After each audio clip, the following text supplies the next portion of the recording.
Retornando então na nossa segunda aula de como ser grande no reino. Vamos lá para Mateus capítulo 5, verso 13 em diante.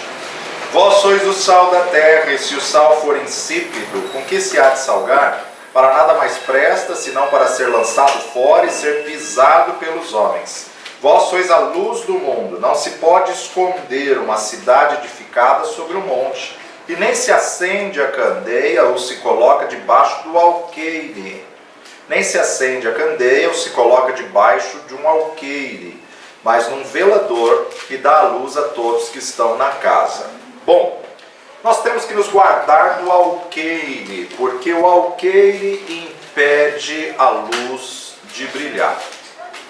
E quando nós vamos então para o original, para observar essa palavra alqueire, nós temos aqui a Bíblia Oliver Twist. É uma Bíblia que você compra para o celular, e você, quando pede ela com Strong, você paga uma taxa anual, você tem as palavras no original. Então vamos lá colocar aqui Mateus 5:15. Evangelho segundo Mateus, capítulo 5, verso 15. A palavra alqueire aqui significa modios. Modios.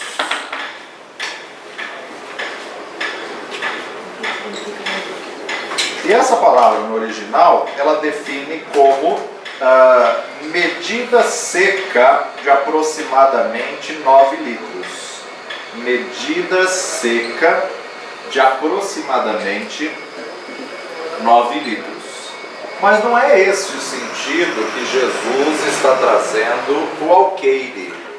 O alqueire, na verdade, ele está trazendo como o que impede a luz de brilhar. As lâmpadas da casa, hoje na nossa cultura Brasil, a lâmpada fica no teto.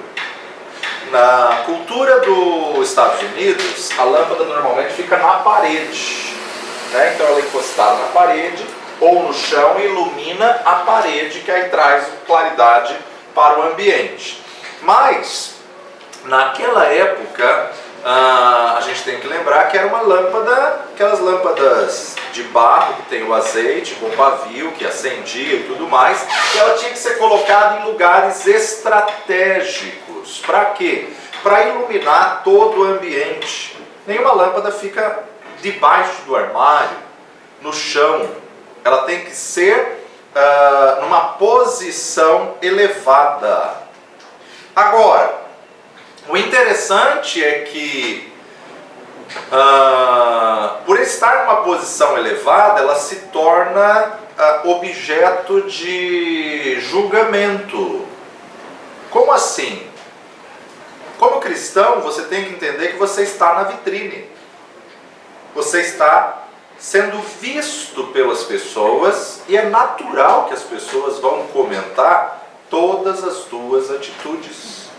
Por quê? Porque você está exposto. E como estar exposto, na verdade, vai gerar comentários. Então, nós temos que entender que o maior alqueire que impede uma lâmpada de brilhar é a ofensa. Esse é o maior alqueire que vai impedir a lâmpada de brilhar. A ofensa vai te colocar dentro de muros, vai te fazer cercado. A ofensa cria uma barreira, uma resistência, impedindo a luz de brilhar, e para conquistar, precisa vencer a ofensa. Então olha só, Provérbios capítulo 18, verso 19. Provérbios capítulo 18, 19. O irmão ofendido é mais difícil de conquistar do que uma cidade forte, e as contendas são como um ferrolho de um palácio. Um dos principais alqueires é a ofensa. Quando ficamos ofendidos, a nossa luz não brilha. Então, alqueires aqui pode ser ofensa, que para vencer só pela palavra de Deus. só pelo amor de Deus. Se você vence a ofensa, em primeiro lugar, pela palavra. Se você falar com alguém pela palavra e a palavra ofender a pessoa, então, na verdade, ela já está afastada dos caminhos do Senhor. Se a pessoa se ofende pela própria palavra de Deus, ela não tem comunhão com Deus. A gente vê que muitas vezes falar a verdade pela palavra vai trazer ofensa na vida de alguns. Agora, como você pode vencer a ofensa? Em primeiro lugar, pela palavra. Em segundo lugar, pelo amor de Deus, demonstrando o amor de Deus. Já viu aquela pessoa ofendida que saiu da igreja, você vai tentar conversar e ela só vai te responder com versículo, versículo, versículo, versículo? Ela conhece, mas não pratica. Então, tem que demonstrar amor. 1 Coríntios capítulo 13, verso 4 a 7. O amor é sofredor, é benigno, o amor não é invejoso, o amor não trata com leviandade, não se ensoberbece, não se porta com indecência, não busca os seus interesses, não se irrita, não suspeita mal, não folga com a injustiça, mas folga com a verdade. Tudo sofre, tudo crê, tudo espera, tudo suporta. Então, como você vai ministrar um cristão ofendido? Em primeiro lugar, pela palavra. Em segundo lugar, levando ele a viver o amor de Deus. Você vai amar, não vai levar em consideração as ofensas, mas vai fazê-lo colocar em prática o amor de Deus, que é sofredor. Ou seja, se ele se ofendeu com alguém, com algo, com uma liderança, com algum pastor, alguma igreja, ele está tendo a oportunidade de colocar em prática o amor é sofredor. Ele está tendo a oportunidade de colocar em prática o tudo suporta. Então, na verdade, é só ministrando ele pela palavra. O amor de Deus, ele acaba com as ofensas. Nós temos que amar uns aos outros. E quando Jesus ordenou para nós amarmos uns aos outros, ele não falou para amar só os que nos amam. Ele não falou para amar. Agora, amar e gostar são duas coisas distintas. Tem muita gente que não consegue amar porque acha que tem que gostar de todo mundo. Existem algumas pessoas que você consegue amar só de longe. Não dá para andar junto. Verdade. Mas o amar ao próximo não significa andar com o próximo 24 horas. O amar ao próximo não significa estar junto. Você ama com amor ágape. Por exemplo, Deus. Deus amou o mundo de tal maneira, mas quem não aceitou Jesus vai para o inferno. Por mais que ele ame, ele não vai ser injusto da pessoa que não passou pela porta entrar para o céu. E o fato de Deus mandar, Deus não manda ninguém para o inferno. Para o inferno a pessoa vai sozinha. O fato de a pessoa ir para o inferno não significa que Deus não ame. Ele ama, mas ele colocou uma condição para entrar no céu. Passar pela porta e aceitar Jesus. Por mais que ele ame, se a pessoa não quis cumprir a condição, não tem jeito, ela vai para o inferno. Ai, Deus não ama o povo porque vai mandar alguns para o inferno. Não. Uma vez que Adão pecou, todos pecaram e pelo princípio de Deus já estão destituídos. Mas porque Deus amou, ele deu uma oportunidade, ele deu uma chance. Aquele que confessar Jesus como Senhor e Salvador será salvo, será livre desse caminho. Mas se não confessou Jesus como Senhor e Salvador, por mais que ele ame, ele é justiça. Então nós temos que amar uns aos outros como Jesus amou e se deu a si mesmo por nós. Evangelho de João, capítulo 15, Evangelho de João, capítulo 15, a partir do verso 18 até o versículo 16, 1. Evangelho de João, capítulo 15, verso 18 até o capítulo 16, verso 1. 15, 18. Se o mundo vos aborrece, sabei que primeiro do que a vós me aborreceu a mim. Se vós fosseis do mundo, o mundo amaria o que era seu. Mas, porque não sois do mundo, antes eu vos escolhi do mundo. Por isso é que o mundo vos aborrece. Lembrai-vos da palavra que vos disse: Não é o servo maior do que o seu senhor?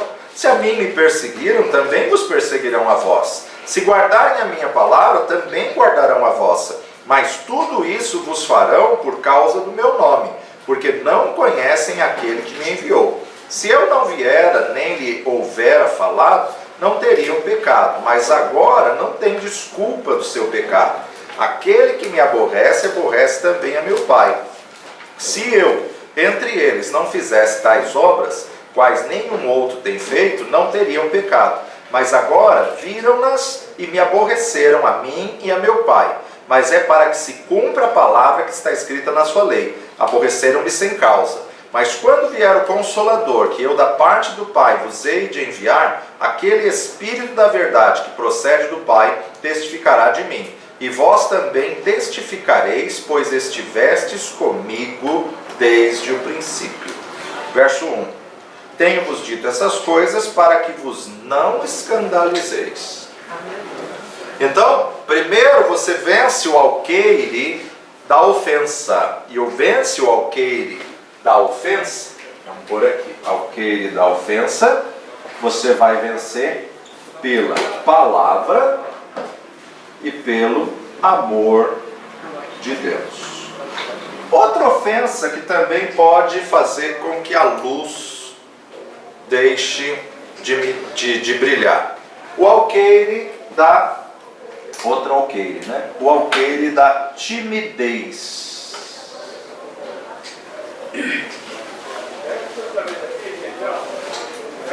Então vamos lá. Antes de entrar no alqueire da timidez, o terceiro jeito de você vencer o alqueire da ofensa é pelo ministério. Pelo ministério, ou seja, pela ministração, pelo ministério, né? Então, pela operação do ministério, João capítulo 13, verso 5, depois pôs água numa bacia e começou a lavar os pés aos seus discípulos e enxugou-los com a toalha com que ele estava cingido.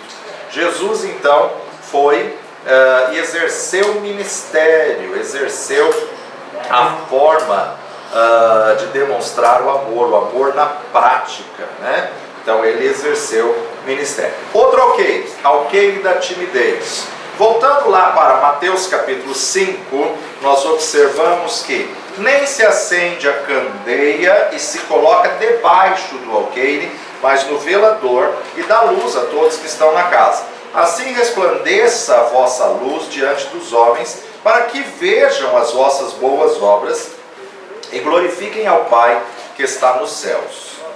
Timidez aqui, na verdade, não é o sentido de vergonha, mas é o sentido de covardia. Ou seja, aquele que não assume que é de Cristo, aquele que tem vergonha de assumir diante das pessoas, é covarde, né? Então, o que isso faz? Apaga a luz. Como que a pessoa, sabe o cristão agente secreto? Né? Trabalha na empresa há 20 anos, ninguém sabe que ele é crente. Ele faz a faculdade, 5 anos na mesma faculdade, nunca ninguém descobriu que ele é cristão. O que é isso? Uma covardia, uma timidez, não é só vergonha, né? Então a luz apagou, a luz colocou debaixo do alqueire, o alqueire da timidez, né? Então, como que as obras vai glorificar ao Pai se ele tem essa vergonha, essa covardia de assumir que é de Cristo? É sempre omisso. Quando questionam acerca do Evangelho, da palavra, acerca de santidade, ele se cala. Ele não concorda, mas também não se expressa. O pecado da omissão, mediante a Constituição, é crime. Aquele que sabe fazer o bem e não faz, comete pecado. 2 Timóteo capítulo 1, verso 7. Porque Deus não nos deu espírito de temor, mas de fortaleza e de amor e de moderação. Temor aqui não é temor de Deus. Deus não nos deu espírito de medo. Então aqui o alqueire da timidez é medo, uma covardia.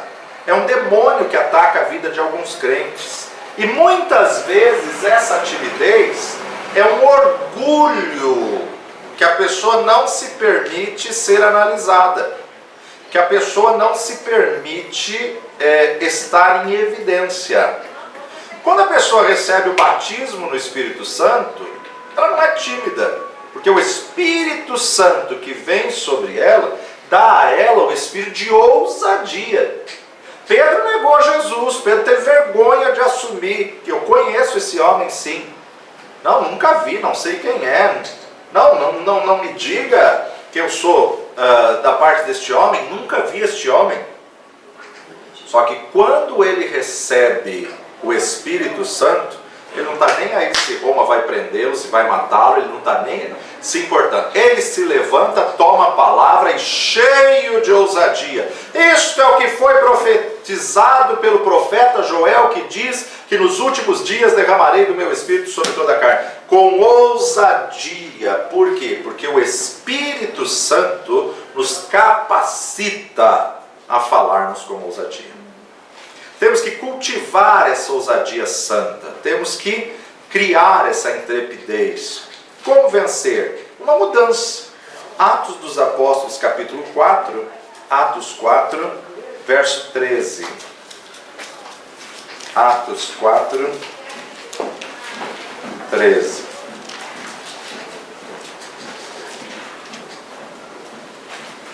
Então eles, vendo a ousadia de Pedro e de João, e informados de que eram homens sem letras e indoutos, se maravilharam e tinham conhecimento de que eles haviam estado com Jesus. Aqui na cura do homem aleijado, Pedro teve ousadia. Ele toma o paralítico pela mão e ele levanta-te. Não tenho prata nem ouro, mas do que tenho dentro em mim, a ti te digo, levanta. Quando o paralítico levou, ele ainda não estava curado, mas a ação de ousadia fez ele caminhar curado. Efésios capítulo 6, carta de Paulo aos Efésios, capítulo 6, verso 18 a 20. Paulo diz: orando em todo tempo, com toda oração e súplica no Espírito, e vigiando nisso com toda perseverança e súplica por todos os santos, e por mim, para que me seja dada no abrir da minha boca a palavra com confiança, para fazer notório o mistério do Evangelho, pelo qual sou embaixador em cadeias. Efésios 6, 18 a 20. Pelo qual sou embaixador em cadeias, para que possa falar dele livremente, como me convém falar. Paulo, com todo o gabarito que tinha, com toda a estirpe que tinha, é humilde o suficiente para dizer: irmãos, eu peço que vocês orem por mim, para que eu tenha ousadia no falar e possa falar do Evangelho livremente, porque eu sou embaixador em cadeias. Ou seja, ele está pedindo oração para que ele, quando for depor, quando ele chegar a ser sentenciado, aqui ele estava preso, dessa prisão ele é livre, mas ele estava pedindo oração para que ele não negasse o nome de Jesus. Olha aqui, humildade, reconhecer que com todo o conhecimento que tinha, com toda a experiência que tinha, mas irmãos, orem por mim, para que eu tenha ousadia, perseverança e súplica no Espírito, para que me seja dada no abrir da minha boca a palavra com confiança. Nós não temos que nos esforçar para ser luz, nós somos luz. Só que Jesus nos alerta nos Evangelhos dizendo: cuidado que a luz que há em ti não sejam trevas, porque senão quão grandes trevas serão.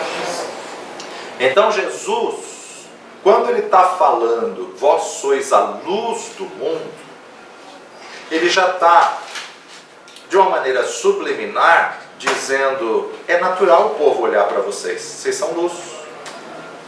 É natural o mundo levantar vocês como referencial e julgar vocês. Por quê? Porque vocês estão brilhando. Então você tem que aprender a conviver com esse julgamento, com essa situação de exposição. Eu não quero que as pessoas fiquem falando de mim, olhando para a minha vida. É essa plenitude do Espírito, porque se você é cristão, isso vai ser natural. Sim. A tua vida será por testemunho.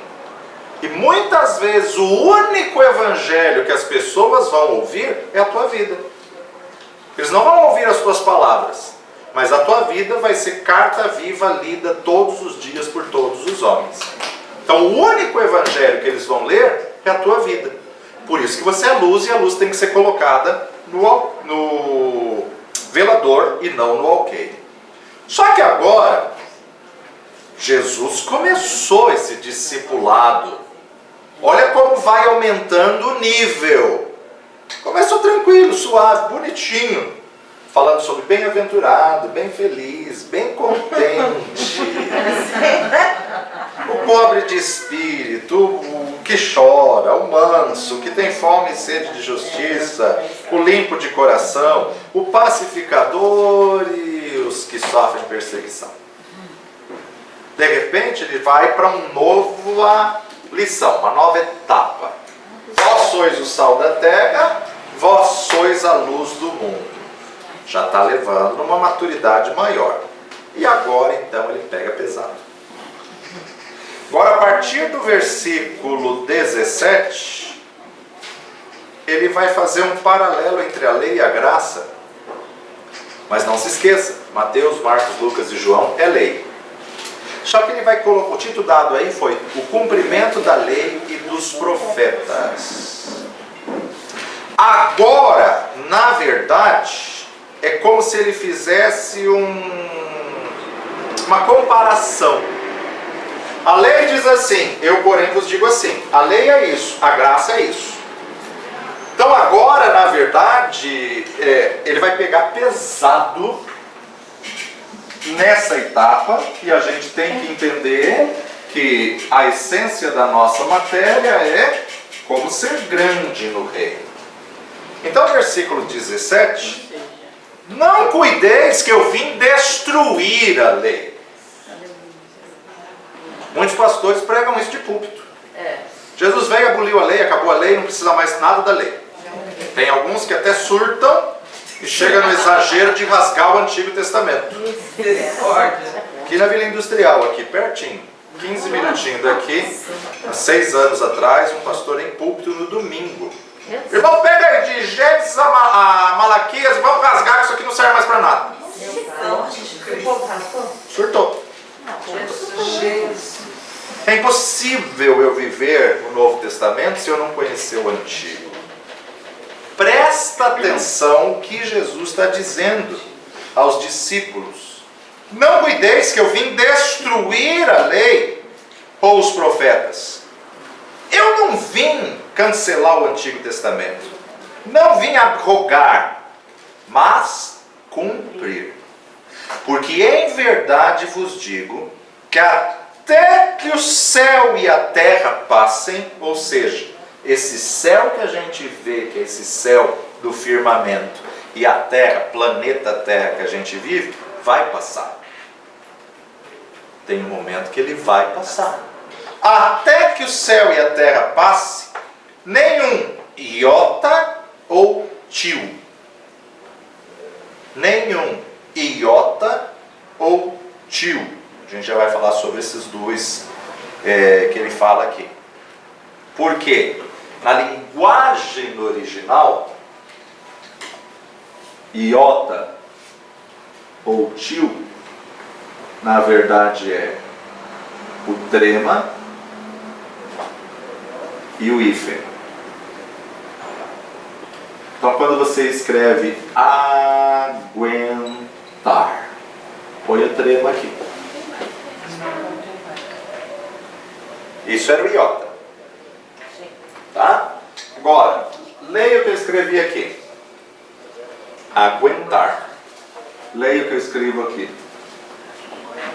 aguentar. Faz alguma diferença? Não. Para Deus faz. É aí, gente. Está levando a maturidade. Ou tio. Guarda roupa. Leia o que eu escrevo aqui. Guarda-roupa. Guarda-roupa. Leia o que eu escrevo aqui. Guarda-roupa. Guarda-roupa. Iota, trema. Não faz diferença nenhuma, tanto é que a maior parte das palavras no novo português tiraram. Hífen. Faz diferença nenhuma. Com ou sem você lê. O que Jesus está dizendo agora? Vocês estão achando que eu vim abolir a lei? Eu não vim abrogar, mas eu vim cumprir. Na verdade, eu vos digo que até que os céus e a terra passem, nenhum trema ou hífen se omitirá da lei. Nem um sinal que não tem significação nenhuma se omitirá da lei, sem que tudo seja cumprido. Não matarás, continua sendo lei. Não adulterarás, continua sendo lei. Não cobiçarás a mulher do próximo, continua sendo lei. Não farás outros deuses diante de mim, continua sendo lei. Nem a ela prestarás culto, nem a ela se dobrarás, continua sendo lei. Honra teu pai e tua mãe, continua sendo lei. Jesus está dizendo que nenhum trema ou um hífen vai se omitir da lei sem que tudo seja cumprido. Qualquer, pois, que violar um desses menores mandamentos e assim ensinar aos homens, será chamado menor no reino dos céus. Mas aquele que cumprir e ensinar, será chamado grande no reino dos céus. Agora ele vai dividir dos versículos 17 a 20, ele vai falar sobre cumprir a lei. Cumprir a lei. Dos versículos 21 a 26,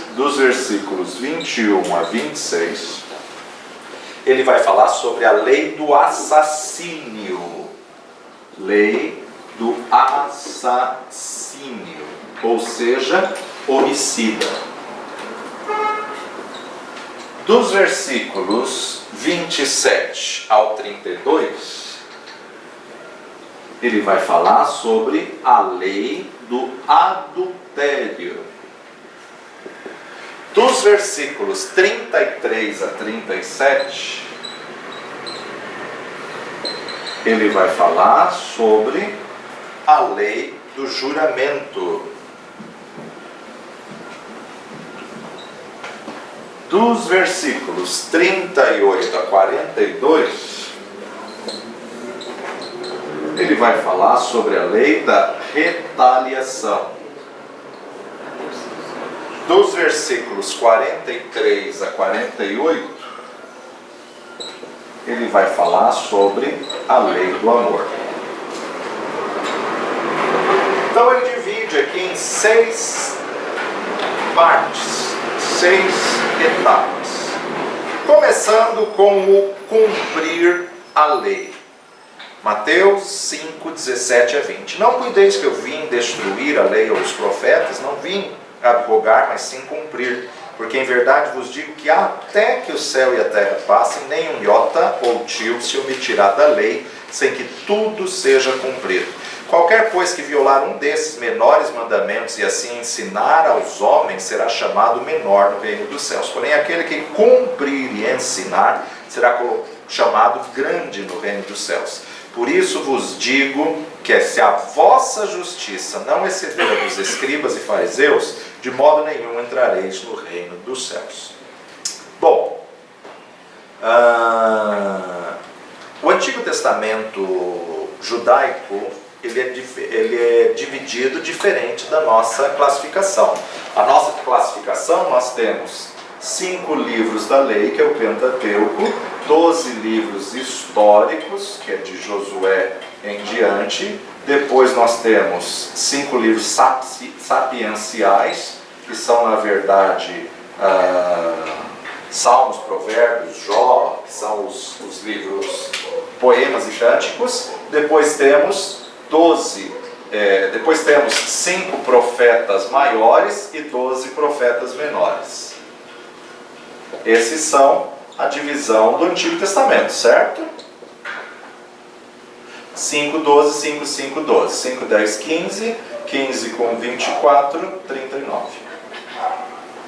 Então esses são os 39 livros do Antigo Testamento. O povo judeu não tem essa classificação. O povo judeu, na verdade, tem a Torá, que são os 5 livros da lei. Depois, tem o Neviim, e depois tem o Ketuvim. O que é o Neviim? Neviim são os livros históricos. Lei, históricos. E Ketuvim, os profetas. Tanto é que isso daqui forma o quê? Tanakh. Tanakh. O que é o Tanakh? Tanakh é a Bíblia hebraica. Por que a Bíblia hebraica é chamada de Tanakh? Torá, 5 livros da lei, os históricos e os profetas.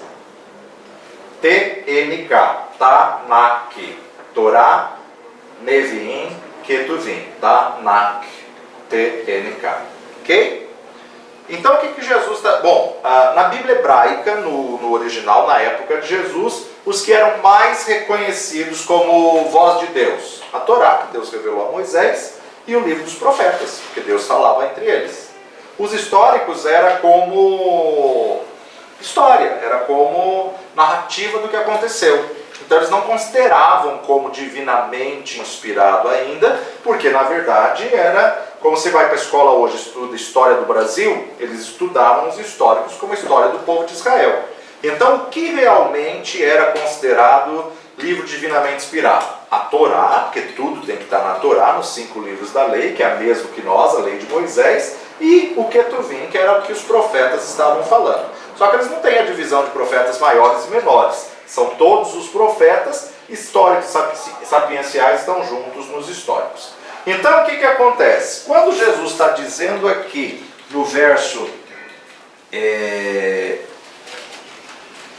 20, deixa eu ver, capítulo 5, não vim destruir, mas não vim abirrogar, mas cumprir, porque em verdade vos digo que até o céu passa, nem um tio nem jota obtirá da lei, sem que tudo seja cumprido. Pois aquele que violar um desses menores mandamentos e assim ensinar aos homens será chamado menor no reino dos céus, e aquele que cumprir e ensinar será chamado grande no reino dos céus. Por isso vos digo que se a vossa justiça não exceder a dos escribas e fariseus, de modo nenhum entrareis no reino dos céus. Ouvistes o que foi dito aos antigos? E aí ele começa então a narrar toda a situação. Então no verso 18 ele está falando acerca da lei. Mas no verso 17, não cuideis que eu vim destruir a lei e os profetas, os que eles consideravam divinamente inspirados, Torá e Ketuvim. Não vim destruir o que Deus revelou a Moisés na Torá e o que os profetas receberam de revelação. Torá e Ketuvim, lei e profetas, que ele está abordando. Não vim destruir, não vim abrogar, abominar o Antigo Testamento, mas vim cumpri-lo. O que na verdade Jesus está dizendo? Lei não salva ninguém. A lei ela serve para mostrar que precisamos de um Salvador. Ele não veio anular o Antigo Testamento, mas ele veio dizer: vocês nunca vão ser salvos por ele. Vocês vão ser salvos pelo sacrifício de Cristo. Vocês não vão ser salvos pelo Antigo Testamento. Mas não é o fato de não ser salvo pelo Antigo Testamento que você pode descumpri-lo, pode desobedecê-lo. Não é o fato de você... A lei não serve para salvar, ela só serve para mostrar que somos pecadores. São 613 leis na Torá. Se você cumprir 612, faltar uma, significa que você não cumpriu. Porque ou é o todo ou é nada. a mentalidade do judeu, se são 613, não adianta eu cumprir 612. Não é que a uma que falta anula 612. É que eles têm o todo. Ou você cumpre tudo ou não cumpre. Se chegar para o brasileiro e cumprir o 612 e perguntar, você cumpriu a lei? O que todo brasileiro vai responder? Quase. Quase! Quase! Faltou uma só, eu já fiz 612. Pois bem, quando alguém chega para você e fala, conhece fulano? Ele sofreu um acidente de carro, quase ele se salvou. É o jeito ético de dizer. Então o quase não salva ninguém. Mas eu cumpri 612, mas não cumpri o todo. Mas faltou uma só, mas faltou, então não cumpriu. Então essa é a mentalidade do judeu. Então, pela lei, porque leis são 613, mas mandamentos são 10. Os 10 resumem os 613. Porque dentro de 613 está a lei moral, a lei civil, a lei familiar, está todas as leis aqui dentro das 613. Mas os 10 mandamentos englobam tudo. Então, na verdade, o que Jesus está dizendo? Eu não vim abominar, tirar a lei. A lei tem um único propósito: mostrar que o homem é pecador e depende de alguém para ser salvo. Carece de alguém para ser salvo.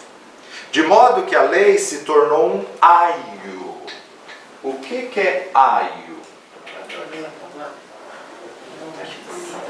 Tutor, professor, mestre.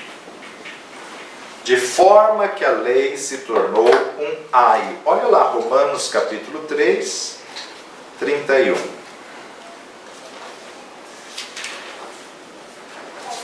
Anulamos, pois, a lei pela fé? De maneira nenhuma. Antes, estabelecemos a lei. Gálatas capítulo 3, 23 a 25. Mas antes que a fé viesse, estávamos guardados debaixo da lei e encerrados para aquela fé que se havia de manifestar. De maneira que a lei nos serviu de aio, a lei nos serviu de professor, a lei nos serviu de instrutor. Para quê? Para nos conduzir a Cristo, para que pela fé fôssemos justificados.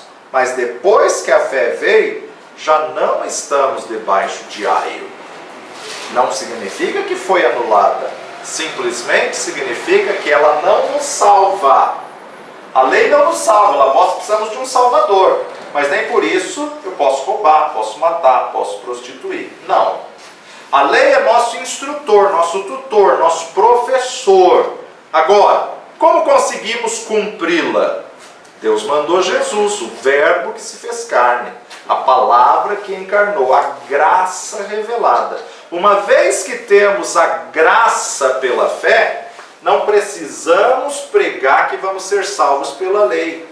Por quê? Havia uma separação entre o povo e o santo dos santos. Um véu do templo que tinha 1 metro de extensão, para ultrapassar, para chegar no santo dos santos, se rasgou de alto a baixo. Se rompeu. Por que ele se rasgou de alto a baixo? Porque é uma ação de Deus aos homens. É uma iniciativa de Deus. Não foi de baixo para cima, foi de cima para baixo. É de Deus para os homens e não dos homens para com Deus. O que o homem precisou fazer para vir Jesus? Nada. Foi uma ação de Deus, porque Deus amou o mundo de tal maneira, deu, doou, entregou o seu próprio Filho. Foi Deus que rasgou de cima a baixo. Quando Deus rasgou, não é simplesmente eu ter acesso àquele lugar, mas para o que estava atrás do véu, hoje tem acesso a mim. Ou seja, a glória de Deus que se manifestava no propiciatório da Arca da Aliança, no Santo dos Santos, era o Espírito Santo. E o Espírito Santo hoje habita em mim. O Espírito Santo hoje vem e faz morada dentro do meu ser, porque o véu do templo se rasgou. Eu não tenho que mais voltar para a lei, cumprir um protocolo, uma tradição, um ritual, um sacrifício, porque o sumo sacrifício foi estabelecido na cruz do Calvário. Jesus Cristo, homem, morreu e ao terceiro dia ressuscitou. A única pessoa que cumpriu a lei completa foi Jesus Cristo de Nazaré. Ele cumpriu 613. Ele cumpriu a lei. Então eu me escondo nele. Eu me coloco atrás dele e cumpro a lei através dele. A lei ainda existe. Mas é através de Jesus Cristo que veio e cumpriu toda a lei que somos salvos. Agora, quando falamos de pecados, tem os pecados interiores e tem os pecados exteriores. O que é pecado interior? Aqueles que eu cometo dentro de mim. Orgulho, inveja, soberba, vaidade, maledicência. São pecados interiores. O que são pecados exteriores? Aquele que eu cometo fora do corpo.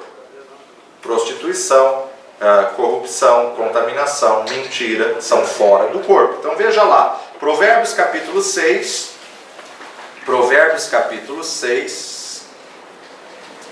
verso 16.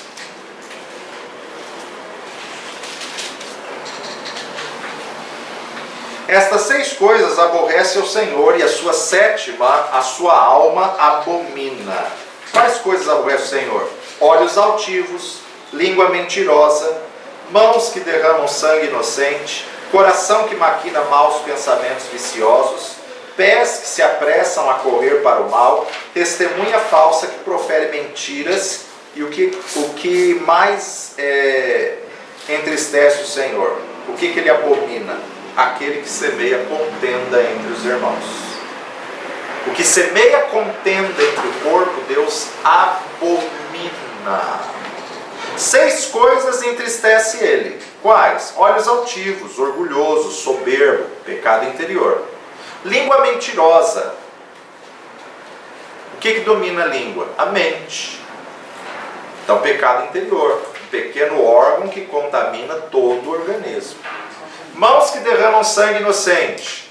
Isso significa que é permitido derramar o sangue culpado?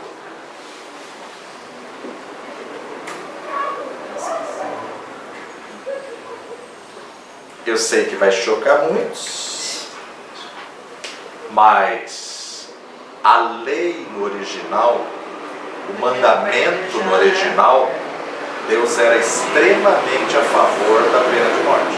Sim. Eram apedrejadas, né? É isso que muitos que se dizem evangélicos hoje não entendem. O Deus do Antigo Testamento não é o mesmo Deus do Novo, porque o Deus do Antigo Testamento mandava matar. Como que ele mandava matar, se no mandamento está não matarás? A grande verdade é que no original é não matarás sem motivo. Só que não pôde ser traduzido ao pé da letra, porque senão todo mundo ia justificar para matar. Mas tinha motivo para eu matar ele. Mas não é isso que ele está querendo dizer. Na lei, olho por olho, dente por dente, se a pessoa veio e tirou o teu olho, a lei dava direito de você ir tirar o olho dele. Se a pessoa veio e amputou o teu braço, a lei dava direito de você ir e amputar o braço dele. Olho por olho, dente por dente. Se a pessoa veio e matou alguém da sua família, a lei dava direito de alguém levantar e matar ele. A lei, olho por olho, dente por dente. Só que, o que o Senhor está querendo dizer com, veja só, capítulo 6 de Provérbios,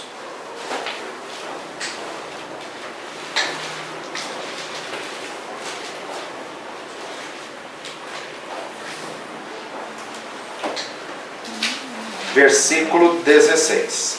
Estas 6 coisas aborrece o Senhor, e a 7ª a sua alma abomina: olhos altivos, orgulho, soberba, vaidade, língua mentirosa que veio de uma ação da mente.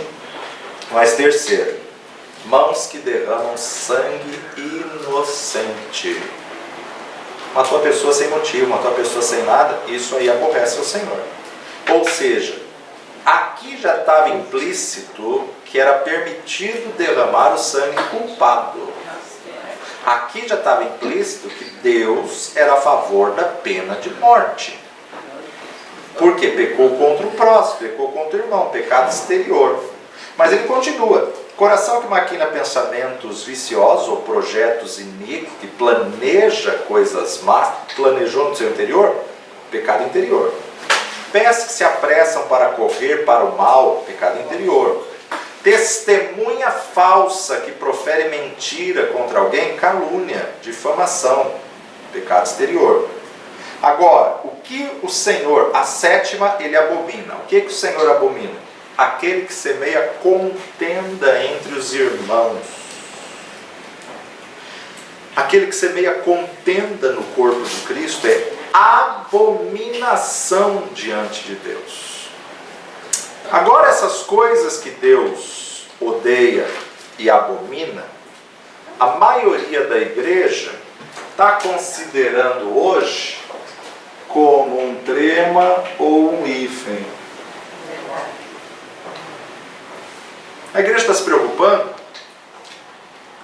com adultério, com as coisas morais. A igreja expõe, é vergonhoso, é pecado, os pecados sexuais. Ah, mas falou mal do pastor? Ah, não tem problema. Falou mal do irmãozinho do louvor? Não tem problema. Falou mal da líder das mulheres, dos homens, dos jovens? Não. É igreja, né? Onde tem gente, tem confusão e tal. Nós estamos desprezando o trema e o tio, que não ficará sem juízo diante de Deus. Queremos tirar o argueiro do olho do irmão sem tirar a trave do nosso. Queremos expor e psicologicamente, sempre que se bate na tecla de expor o pecado de alguém, é porque está escondendo algo errado próprio.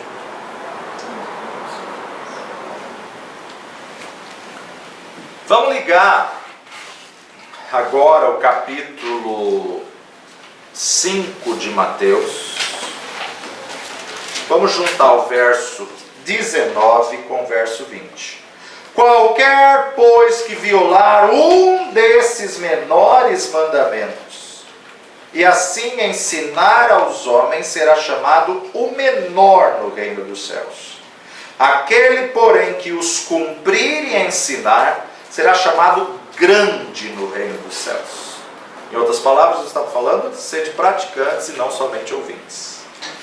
Porque eu vos digo que se a vossa justiça não exceder a dos escribas e fariseus, de modo nenhum entrareis no reino dos céus.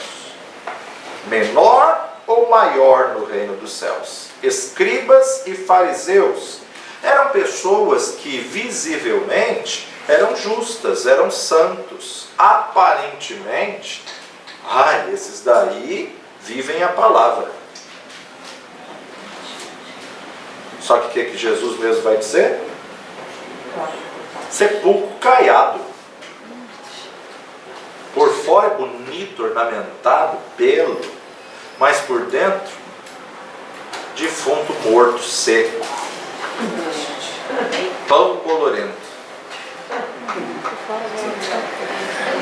Isaías 55, eu falei que ia pegar mais pesado. Ele fala a verdade. Isaías 55, 8 e 9. Buscai ao Senhor enquanto se pode achar, invocai-o enquanto está perto. Deixe o ímpio o seu caminho e o homem maligno os seus pensamentos, e se converta ao Senhor, que se compadecerá dele. torne para o nosso Deus, porque grandioso é em perdoar. Detalhe: buscai ao Senhor enquanto se pode achar, invocai enquanto está perto. Deixe o ímpio, o quê? Deixe o ímpio o caminho e o homem maligno os pensamentos. Deixe o ímpio o seu caminho e o homem maligno os seus pensamentos. Caminho e pensamento significa, na verdade, exterior e interior. Caminho, exterior. Por qual caminho eu vou para tal local? Por ali, ali, fora. Pensamento, interior. E converta-se ao Senhor, que se compadecerá dele. Torne para o nosso Deus, que é grandioso em perdoar. Deus tem caminhos, porque Ele tem pensamentos. Se você quer mudar o caminho, muda a tua forma de pensar. Se você quer mudar o exterior, muda o interior primeiro. Nós temos maneiras e manias porque pensamos ou aprendemos a pensar daquele jeito. Nós temos caminhos e maneiras porque pensamos primeiro. O que Deus está querendo dizer aqui através do profeta Isaías? Deixe a palavra lidar primeiro com o teu interior para mudar o teu exterior. Deixa a palavra limpar, lidar com o coração do homem e ele viverá decentemente. É mais fácil os céus e a terra desaparecer do que um iota ou um hífen deixar de se cumprir da palavra de Deus.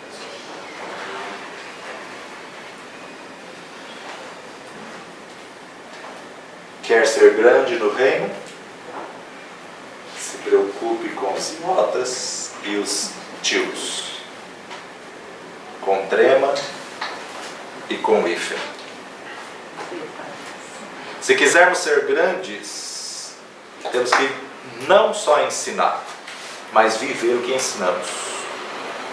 2 Coríntios capítulo 10, segunda carta de Paulo aos Coríntios, capítulo 10. Estava tão bom as bem-aventuranças, né? Capítulo 10, versos 4 e 5. Porque as armas da nossa milícia não são carnais, mas são sim poderosas em Deus para destruir fortalezas, destruindo os conselhos e toda altivez que se levanta contra o conhecimento de Deus, e levando cativo todo entendimento à obediência de Cristo. Destruindo conselhos. Tem muitas pessoas que receberam muito conselho com ímpio, muito conselho com o mundo, muito conselho com pessoas que não tinham aliança com Deus. Só pode destruir as armas da nossa milícia.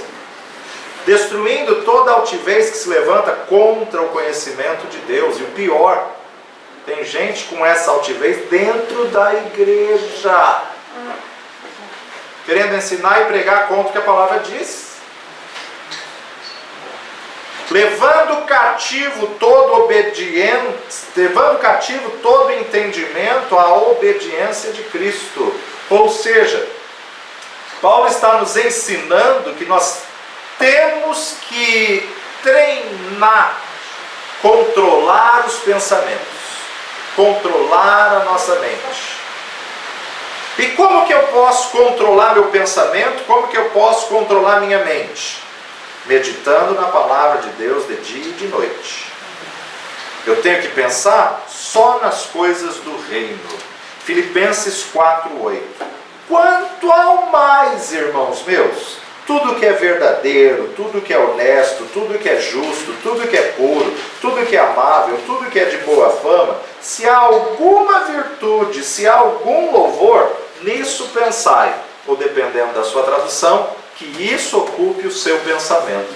A única coisa que é pura, verdadeira, honesta, justa, amável e de boa fama é a palavra de Deus. A única coisa que enquadra no critério aqui colocado é a palavra de Deus. Então o que deve ocupar o meu pensamento é a palavra. Se eu controlo os meus pensamentos com a palavra de Deus, eu vou cumprir a palavra de Deus. Eu vou ensinar aquilo que eu vivo e vou viver aquilo que eu ensino. Terceiro lugar, ensinar os outros, levando os outros a fazer o primeiro e segundo passo. Qual que é o primeiro passo? Controlar os meus pensamentos. Segundo, pensar só nas coisas do reino e praticar as coisas do reino. Terceiro, reproduzir isso, fazer os outros fazerem isso. As pessoas que fazem isso serão consideradas grandes no reino dos céus. Terceiro, levar os outros a fazer o primeiro e o segundo passo. Então vamos lá, isso aqui é o segredo da matéria. Primeiro, eu tenho que controlar os meus pensamentos.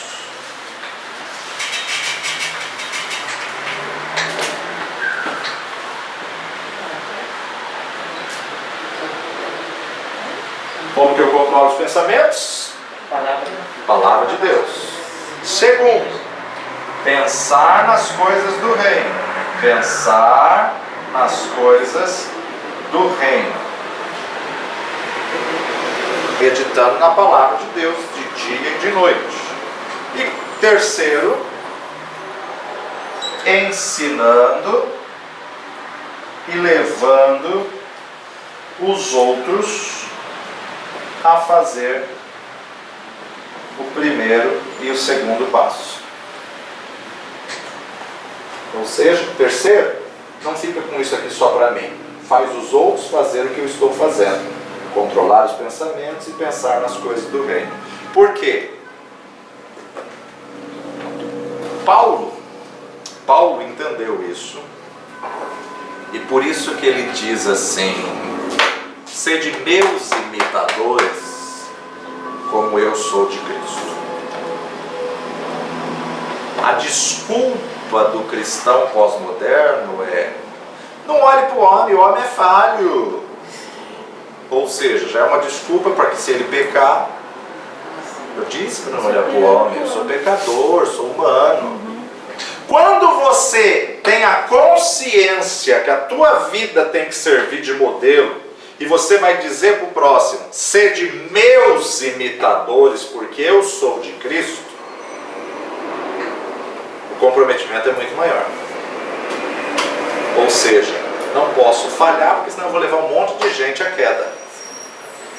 Sede meus imitadores, como eu sou de Cristo, me dá a responsabilidade e o comprometimento de viver a imagem e semelhança de Cristo.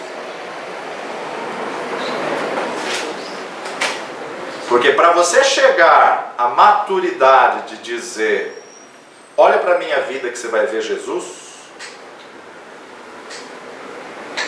sede meus imitadores, como eu sou de Cristo. me afastou bastante. Por isso, se você não leu ainda, leia. Em seus passos, o que faria Jesus? Ensinar os outros, levando-os a fazer o primeiro e o segundo passo, vai fazer você ser grande no reino dos céus. Volta agora com esse entendimento para Mateus capítulo 5, 19 e 20. Qualquer, pois, que violar um dos menores mandamentos, o iota, ou o tio, o trema, ou o hífen, qualquer um que violar um desses pequenos mandamentos e assim ensinar aos homens, vai ser achado menor no reino dos céus. Mas aquele, porém, que cumprir, mas não só cumprir, ensinar aos outros, será chamado grande no reino dos céus. Por isso vos digo que, se a vossa justiça não exceder a dos escribas e fariseus, de modo nenhum entrareis no reino dos céus. Isso é exercer sacerdócio. reis e sacerdotes. São ofícios que Jesus nos nivelou. Agora não é mais só da família de Arão. Agora aquele que está em Cristo é rei e sacerdote. Mas quando você foi elevado à posição de rei e sacerdote, você tem a responsabilidade. Deus tem a expectativa de encontrar em você o comprometimento de um sacerdócio real. Rei reina, sacerdócio exerce ofício de representar o povo diante de Deus. E aí, Jesus continua seu discipulado com seus 12 que ele escolheu, dizendo no verso 21. Ouvistes o que foi dito aos antigos, não matarás? O que ele está se referindo? Aos mandamentos, lá em Êxodo, capítulo 20. Não matarás, verso 13. Ouvistes o que foi dito aos antigos, não matarás? E hoje a gente já sabe que é não matarás sem motivo. Mas qualquer que matar será réu de juízo. Eu, porém, vos digo que qualquer que, sem motivo, se encolerizar com teu irmão, será réu de juízo. E qualquer que chamar o seu irmão de raca, será réu de sinédrio. Qualquer que chamar o seu irmão de louco, será réu do fogo do inferno. Iota ou tio. Ah, esse pastor está louco. Será réu do inferno. Nossa, tem pessoas que falam até sem perceber, está doida. Melhor costurar de fora. Melhor não falar nada. Pensando numa estrutura de língua. O que mais é a partir de Deus não falar mais nada. A lei do assassinato. Na verdade, na lei, em Êxodo capítulo 20, quando Deus estabeleceu não matarás, a tradução original é não tirarás a vida de alguém sem motivo. Porém, para que isso não vulgarizasse, Deus não permitiu ser traduzido ao pé da letra. Mas há uma grande diferença entre matar e assassinar. As palavras do original para matar e assassinar, no original, é não assassinarás. No original é não cometa assassinato. Matar no sentido de tirar a vida sem motivo algum. Biblicamente, matar era diferente de assassinar. No hebraico, assassinar era uma matança planejada, calculada, executada. Por exemplo, Davi quebrou o mandamento. Porque ele planejou a morte de Urias. Coloca ele na frente da batalha e olha, todos os soldados recuam e deixa ele sozinho. O comandante Joabe, na hora já sabia que ele aprontou com a mulher desse homem. Em outras palavras, o rei Davi quebrou mandamentos. Pelo menos 3. Não cobiçarás a mulher do próximo, ele cobiçou. Não adulterarás, ele adulterou. Não matarás, ele matou.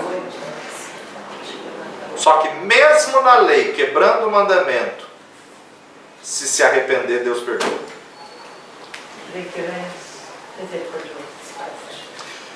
Adão, onde estás? Ai, Senhor, ouvi tua voz soar no jardim, tive medo e por me escondi. Por que te escondestes, Adão? Comestes tu do fruto que eu ordenei que não comer? A mulher que tu me destes. Ele não culpa a mulher. Ele culpa a Deus. Ele culpa a Deus. Deus que deu. Em outras palavras, ele estava dizendo, quando eu estava sozinho não tinha problema, foi só o Senhor me dar essa mulher. A mulher que tu me destes. Agora, quem pecou? Adão ou Eva? Adão. Por que Eva não pecou se ela tomou do fruto primeiro? Porque ela não tinha conhecimento. A ordem foi dada para ele. A ordem foi dada para ele. Ele que tinha que cuidar. Ele tinha que cuidar, tinha que zelar. Por isso que a hora que ele come, a glória se vai. Enquanto ela comeu, a glória não se foi. Bom, Adão se omitiu, transferiu a culpa para Deus. Deus pergunta para a mulher, Eva, por que fizestes isso? Ela fala a verdade. A serpente me enganou e eu comi. Para a serpente, Deus não vai perguntar. Para a serpente, ele sentencia. Sobre o teu ventre andará, pó comerá todos os dias da tua vida. Então a gente observa o quê? Adão não assumiu seus atos. Caim não assumiu seus atos. Caim, onde está seu irmão Abel? Acaso sou eu o guardador do meu irmão? Ou seja, até Davi ninguém assumiu seus atos.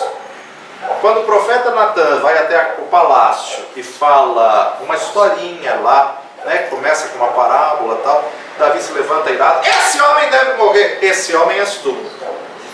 Davi não procura culpados. Davi não transfere a responsabilidade para Batseba. Por que ela tinha que estar tomando banho à minha vista? Que também é um questionamento, né? Lá não era o lugar dela tomar banho. Mas Davi assume, Senhor, sim, eu pequei, não retires de mim o teu espírito, tem misericórdia de mim, me perdoa. Só que daí Davi vai fazer uma das orações mais lindas do Salmo 51. Cria em mim, ó Deus, um coração puro e renova dentro em mim um espírito reto. Que Jesus vai falar lá na frente, bem-aventurados os limpos de coração.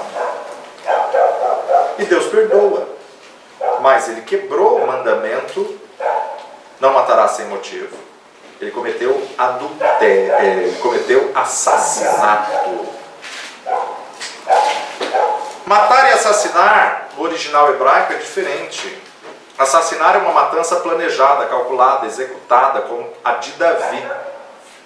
Mas, quando Deus ordenava matar um povo, era porque aquele povo já tinha se desviado dele e estava desobedecendo ao Deus Todo-Poderoso. Quando o Senhor mandou Josué invadir Canaã e os povos que Deus mandou exterminar totalmente, eram povos que vieram da linhagem de Cã e que corromperam o ensinamento, desviados da verdade de Deus.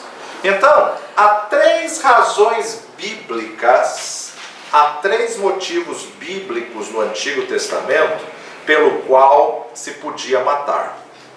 Três motivos bíblicos que se podia matar. Se a palavra fala que não podemos derramar sangue inocente, então, na verdade, todo texto que fala sobre matar sempre fala numa questão da lei, se há um motivo, se há realmente uma culpa, aquele tal poderia ser morto. Ou seja, Deus a favor da pena de morte. O Antigo Testamento. Outro motivo que eles poderiam matar na guerra, quando na verdade estava em defesa do seu povo, em defesa da sua nação. Outro motivo que eles deveriam matar, quando quebrava a lei e Deus ordenava, mata esse povo. Por exemplo, o garoto rebelde que desobedecia a pai e mãe, respondia a pai e mãe, tinha que ser apedrejado em praça pública. Ah, meu Deus, se fosse hoje não ia sobrar um. Aí que você se engana. Porque quando se tem uma lei e a lei funciona, o primeiro que afrontou o pai, afrontou a mãe, foi apedrejado em praça pública, todos os demais vão pensar 10 vezes antes de afrontar o pai ou a mãe. Porque não querem ser o próximo a ser apedrejado. Então a lei, ela estabelece limites. A lei, ela na verdade, traz uma coação em cumprir a verdade. A lei não serve para salvar. Só que não é isso que Jesus está querendo ensinar. Olha só o que ele está dizendo. Ouvistes o que foi dito aos antigos, ou seja, no Tanakh, na Torá, estava dizendo, não matarás, mas qualquer que matar será réu de juízo. Eu, a graça, a nova dispensação, o verbo encarnado, porém vos digo, qualquer que sem motivo se irá, se encolerizar contra o seu irmão, já é réu de juízo. Qualquer que chamar o irmão de raca, e amanhã a gente fala sobre isso, será réu de sinédrio. Qualquer que chamar o outro de louco, será réu do fogo do inferno.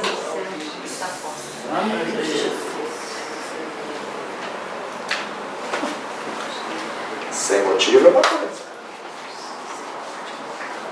O que Jesus está querendo dizer é que a graça é muito mais rígida do que a lei. A lei era não matarás. Mas eu, porém, vos digo, se pensou, já era.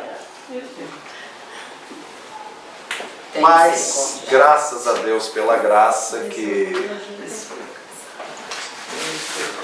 Deus não leva em consideração aquilo que você não conhecia, mas aquilo que já conhece. Se você confessar o seu pecado, Ele é fiel e justo para nos perdoar e nos purificar.